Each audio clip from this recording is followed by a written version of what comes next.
de sus palabras, ¿cuáles son sus valoraciones en las primeras 21 horas de esta ley especial de cuarentena, de la cual el señor presidente de la República nos habló el martes en la noche a los salvadoreños? Sí, ciertamente en una cadena que a mí me parece modélica como discurso, un discurso claro, directo, contundente, que condensa todo el estilo y toda la visión que tiene el presidente Bukele sobre el proceso nacional, condensado en este punto específico que es el del tratamiento de la pandemia. Ahí en ese discurso, el presidente Bukele mostró el temple, la firmeza, la claridad de propósito, y mostró, mire, una cosa que a mí no deja de sorprenderme, este joven político salvadoreño que por fortuna tenemos de presidente y que queda clarísimo en el fondo de su mensaje. Y por eso una de las características de ese mensaje, además de claro, directo, contundente, es sincero. Y es algo que queda en el fondo y que luego él expresó de manera literal en un tuit.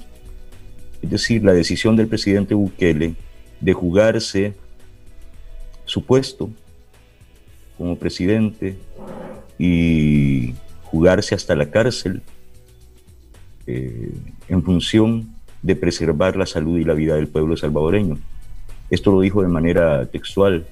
No es fácil para un individuo, cualquiera que sea, decir, bueno, sí, acepto el riesgo de que me quiten mi puesto e incluso de que me procesen pues y me metan preso, pero yo tengo que hacer esto porque tengo que preservar la salud, la vida de mi pueblo. Eso me parece impagable, ¿no? Y nosotros tenemos que corresponder a semejante generosidad. Comprendo, don Giovanni, y es que el presidente mantiene una comunicación constante con la población y ha dicho en qué momento nos encontramos, ha dicho que otra vez más que pueden haber errores, pero que lo más importante es preservar la vida. Y quiero compartir textualmente lo que el presidente ha publicado hace un par de minutos en torno a el momento que estamos viviendo. Se han acumulado al momento 2 recursos de inconstitucionalidad al decreto que se aprobó la madrugada del martes en la Asamblea Legislativa, el 639. Uno de esos recursos de inconstitucionalidad está a cargo del doctor Fortín Magaña, el cual hoy le dedica un titular al señor presidente en el diario de hoy y le vuelve a llamar de una manera despectiva dictador. Comparto el último mensaje del señor presidente Nayib Bukele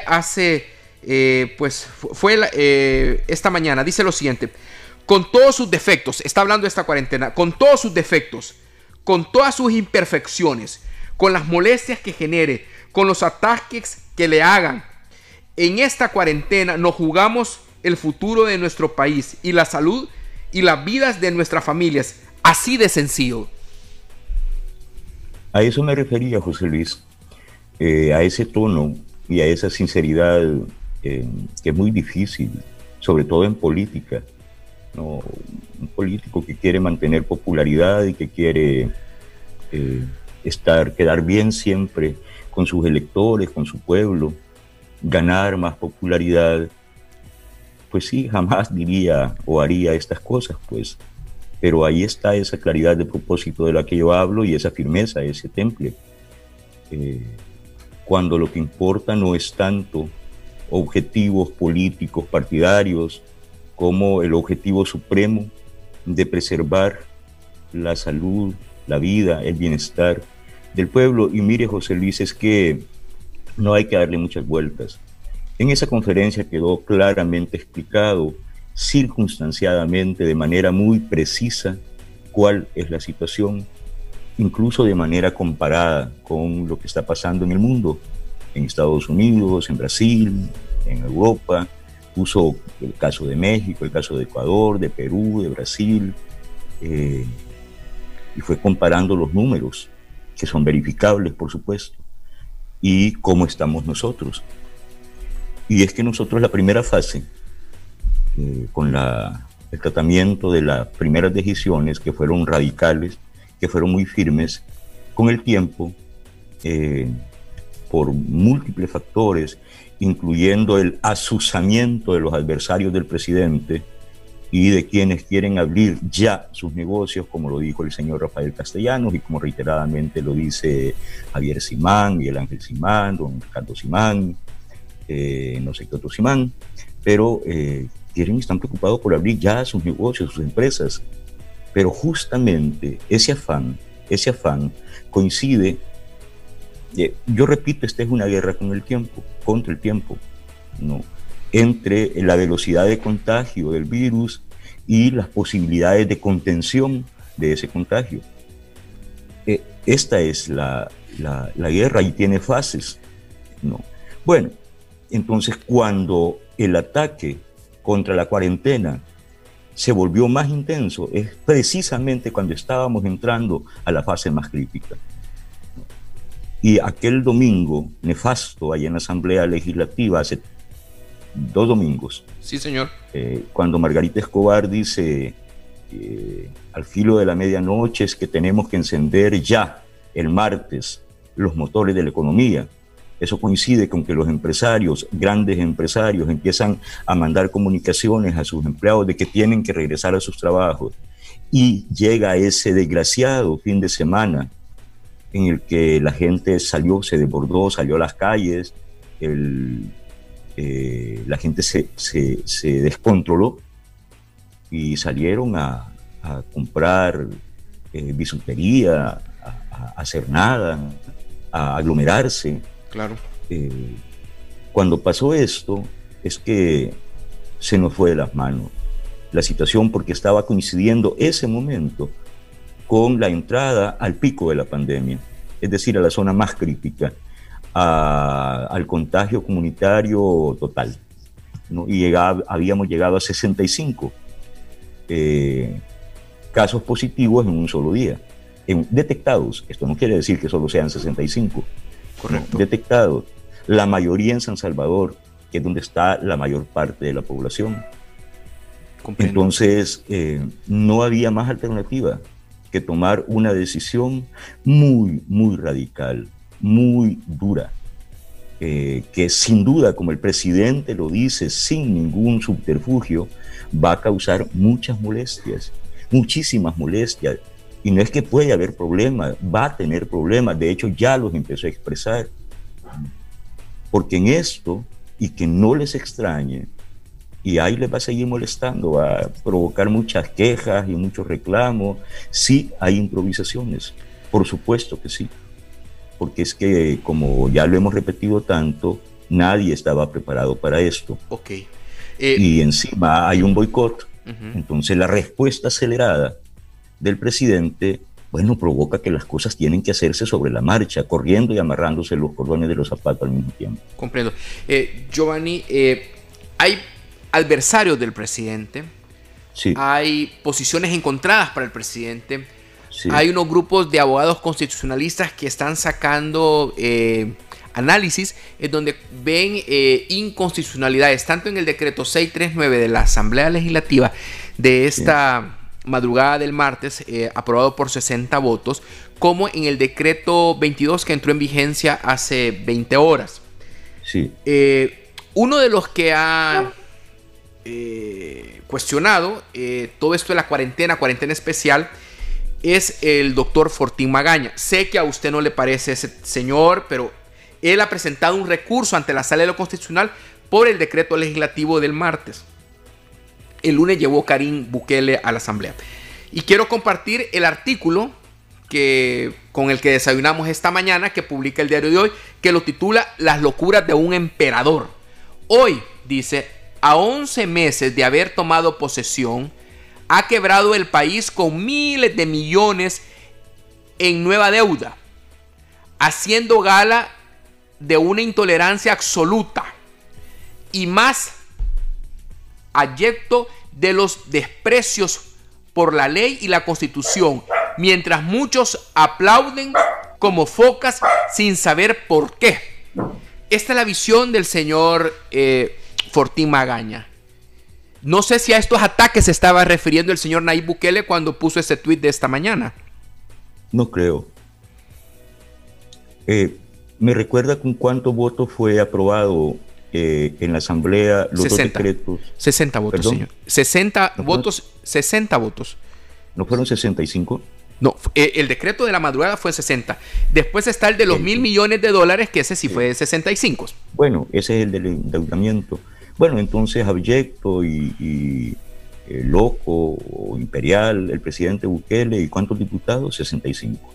Diputados de Arena. ¿Comprendo? Estamos perdiendo un poco la señal. Bueno, excepto el FMLN que no votó. Si me puedes repetir lo que acaba de decir, porque ¿aló? se me distorsionó la señal. Repítame lo que me acaba de mencionar, por favor. ¿Ahora me escucha bien? Sí, perfecto.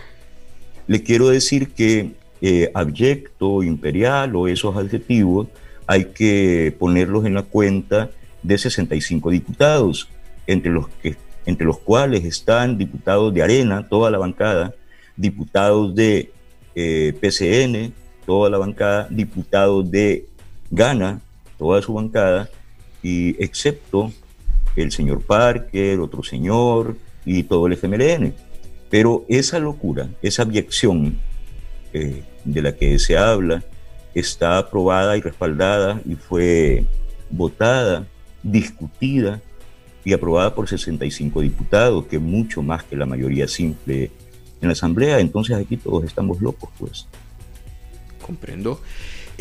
Hay abogados constitucionalistas como René Hernández Valiente, ex vicepresidente de la Corte Suprema de Justicia, miembro de la Sala de lo Constitucional. Anteriormente fue ministro de Justicia con Alfredo Cristiano y Burkhardt, y ahora está en una especie de capítulo de Derecho Constitucional Iberoamericano, capítulo El Salvador.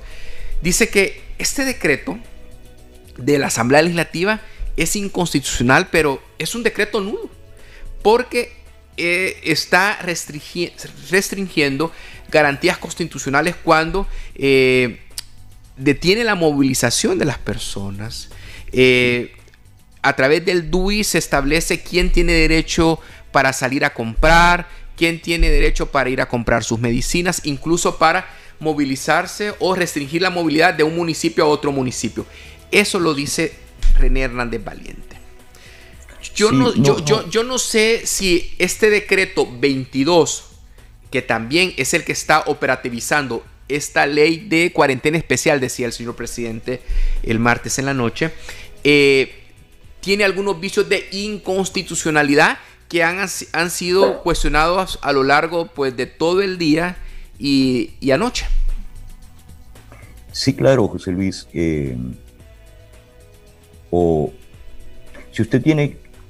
Si usted quiere una cuarentena exitosa que garantice que salgamos vivos de esta pandemia, que salgamos como país, vamos a salir impactados, pero que salgamos de este problema gravísimo sin que quebremos como país, usted tiene que hacer al menos dos cosas para que la cuarentena sea exitosa, que lo puede verificar cualquiera en la experiencia global que hemos tenido respecto a esta pandemia.